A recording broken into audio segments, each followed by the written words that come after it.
রামগতিতে যে ন্যাক্কারজনক ঘটনা ঘটেছে তার প্রতিবাদে আমরা যে আজকে একটা প্রতিবাদ সভা করলাম বা যে আয়োজন করলাম, সেইখানে বলা হলো যে মানে ইসি বর্তমানে যে ইসি যে দায়িত্ব, সেই দায়িত্ব থেকে আমরা কতটুকু নিশ্চয়তা পাচ্ছি একটা সুষ্ঠু নির্বাচন হওয়ার পক্ষে। আমরা সবসময় চিন্তা করি যে আমাদের নিরাপত্তাটা আগে দেখতে হবে। আমাদের জনগণ এখন এটাকে ভীত সঞ্চয় করার জন্যই কি করা হচ্ছে কিনা সেই বিষয়টাই আমরা এইখানে আলোচনার মাধ্যমে বলার চেষ্টা করেছি। এবং আসলে রামগতিতে আমি নিজে স্বচক্ষে দেখেছি তানিয়া রবের যে প্রচারণা বা এলাকাবাসীর যে স্বতঃস্ফূর্ততা, যারা ঘর থেকে বের হয় না যে নারীরা, তারা উঠান বৈঠকের মাধ্যমে তানিয়া রবকে আমন্ত্রণ জানিয়েছে এবং তার ডাকে সাড়া দিয়েছে। এবং আরেকটা কথা বলবো, রামগতির সম্ভবত ৮ নম্বর চর কি যেন চর কাদিরা এলাকায় আমরা যখন ওই ক্যাম্পে গেলাম, ওই ক্যাম্পে অনেক লোক ছিল, তারা হতদরিদ্র, তারা ভূমি বরাদ্দ পায়নি, তাদেরকে অন্যজনের মাধ্যমে টাকা দিয়ে কিনে নিতে হয়েছে, যেটা সরকারি ব্যবস্থাপনায় আসছে।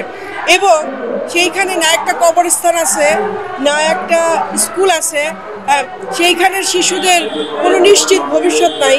তারা যে ওই এলাকাবাসী যে মারা যাবে, তাদের যে নিশ্চিন্ত একটা কবরস্থ করা হবে সেই ব্যবস্থা নেই। আমরা সেইখানে সরজমিনে দেখেছি তানিয়া রবের যে রব অবস্থান, সেই অবস্থান থেকে ভীত করার জন্য, নড়বড়ে করার জন্য কিনা জানি না, সেটা ভালো জানবে এলাকাবাসী, যে তানিয়া রবকে নড়বড়ে করার উদ্দেশ্যে এই ঘটনাটা ঘটানো হয়েছে কিনা।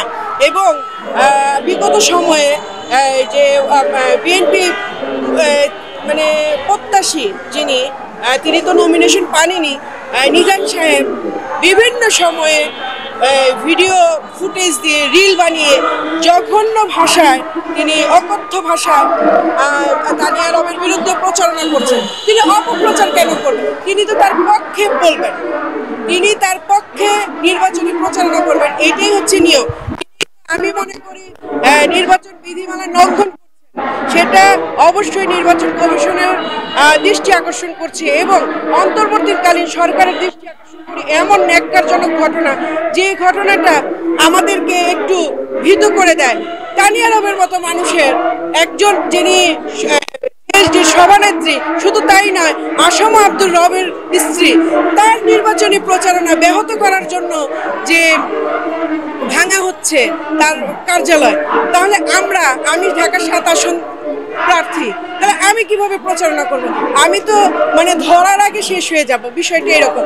বিভিন্ন সময়ে আমি দেখেছি আমার নির্বাচনী এলাকায় ৪ থেকে ৫ জন সম্ভাব্য প্রার্থী ছিলেন বিএনপি, কিন্তু একজন মনোনীত, মানে একজনকেই তো দেওয়া হবে, ৪ জনকে দেওয়া তো পসিবল না। হামিদুর রহমান পেলেন মনোনয়ন, ঠিক তার পরের দিন ওই প্রত্যাশী, মানে যে বিএনপি প্রত্যাশী যিনি ছিলেন, প্রার্থী প্রত্যাশী, উনি কি করলেন? বললেন এলাকা শাটডাউন। এবং কালকে তিনি বিক্ষোভ মিছিল করলেন। ঠিক আছে, বিক্ষোভ মিছিল করেছেন কার বিরুদ্ধে? তার দলের নেতার বিরুদ্ধে। ধরার আগে ফেলে দেবেন। বলেন আপনার কথা। আচ্ছা, আপনাদের হামলা এবং ভাঙচুরের বিষয়ে এই বিষয়ে কোনো মামলা হয়েছে? এই বিষয়ে আমি ঠিক জানি না, আমি রাতে খবর পেলাম, এখন আমি চলে আসছি। আমার ফেসবুকও মানে দেখার অবকাশ হয়নি, কারোর সাথে কথা বলার অবকাশ হয়নি। এই বিষয়ে যথাযথ ব্যবস্থা নেওয়া হবে এবং নিশ্চয়ই ফুটেজও আছে। এটা তো এমন না যে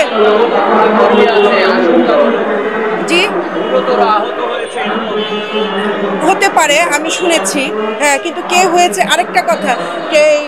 দুই একদিন আগে সম্ভবত একটা ভিডিও ফুটেজে দেখলাম নিজাম সাহেব নারীদের যে উঠান বৈঠক, সেইখানে তিনি জোরে জোরে বলতেছেন হান্নান হাওলাদারের নাম নিয়ে, হান্নানের কিছু হলে এর দায়িত্ব কিন্তু আমি না। মানে কিভাবে তিনি এই কথা বলেন? তিনি একজন নেতা কিভাবে হন? আমার তো মানে শঙ্কিত যে তিনি কিভাবে 2 বারের নাকি সাংসদ, হ্যাঁ, আমার জানা মতো 2 বার না 1 বার হয়েছে। তিনি তার জনগণকে কি করেছেন? তিনি তার প্রতিপক্ষকে এইভাবে প্রকাশ্যে হুমকি দেন, তার জনগণ কিভাবে তার দ্বারা নিয়ন্ত্রিত হবে আমি ঠিক জানি না। আপনাদের মাধ্যমে রামগতি কমলনগর, লক্ষ্মীপুর 4 আসনের এলাকাবাসী ভালো বলতে পারবেন। ধন্যবাদ। আমাদের মিসেস তানিয়া রবের নির্বাচনী এলাকা লক্ষ্মীপুর 4-এর যে বিএনপি বা একদম সন্ত্রাস বাহিনী তার যে নির্বাচনী ক্যাম্পের উপরে হামলা চালাচ্ছে, নেতাকর্মী হামলা চালাচ্ছে, তা প্রতিবাদ করতে আমরা এর সাথে এই ব্যানারের মাধ্যমে আরেকটি প্রতিবাদ করতে চাই। সেটা হলো সারা দেশে আমরা বিভিন্ন নেতাকর্মী, বিভিন্ন দল মত নির্বিশেষে বিভিন্ন নেতাকর্মী যে নির্বাচনে দাঁড়াচ্ছি, কোথাও যাতে এরকম কোনো ধরনের অরাজনৈতিক কর্মকাণ্ড যাতে আর না হয়, সবাই যেন সুষ্ঠুভাবে নির্বাচন করতে পারি, নির্বাচনের একটা সুস্থ পরিবেশ থাকে, সেটার জন্যই আমরা আজকে এই প্রতিবাদ সভা, যাতে আমাদের এই প্রশাসন, নির্বাচন কমিশন সজাগ হয়, এর একটা দৃষ্টান্তমূলক শাস্তি ব্যবস্থা করে একটা দৃষ্টান্তমূলক একটি নিউজ, একটি তথ্য সবাইকে পৌঁছায় দেয় যে ভবিষ্যতে আর এরকম অরাজনৈতিক কর্মকাণ্ড যাতে না হয়, সবাই সুষ্ঠুভাবে নির্বাচন করতে পারে। তার লক্ষ্মীপুর নির্বাচনী এলাকায়, নির্বাচনে লক্ষ্মীপুর 4-এ তার নির্বাচনী এলাকায় তার নির্বাচনী ক্যাম্পের উপরে তার নেতাকর্মীদের উপরে হামলা হয়েছে। তার প্রতিবাদ স্বরূপ আমাদের আজকে আমাদের এখানে বেশ কিছু নেতাকর্মী হামলা হয়েছে, আহত হয়েছে হামলার কারণে, তাদের নির্বাচনী ক্যাম্প ভাঙা হয়েছে এবং কিছু নেতাকর্মীকে প্রকাশ্যে হত্যার হুমকিও দেওয়া হয়েছে। থানা অভিযোগ থেকে থানা থেকে এটার জন্য কোনো পদক্ষেপ নেওয়া হয়নি, এই অভিযোগকে গ্রাহ্য করা হয়নি। তার জন্য আমাদের আজকে প্রতিবাদ সভা, এবং আমরা চাচ্ছি ভবিষ্যতে এরকম প্রতিবাদ সভা করা না লাগে, প্রশাসন সজাগ হয়। আমি আমার বক্তব্য এখানে।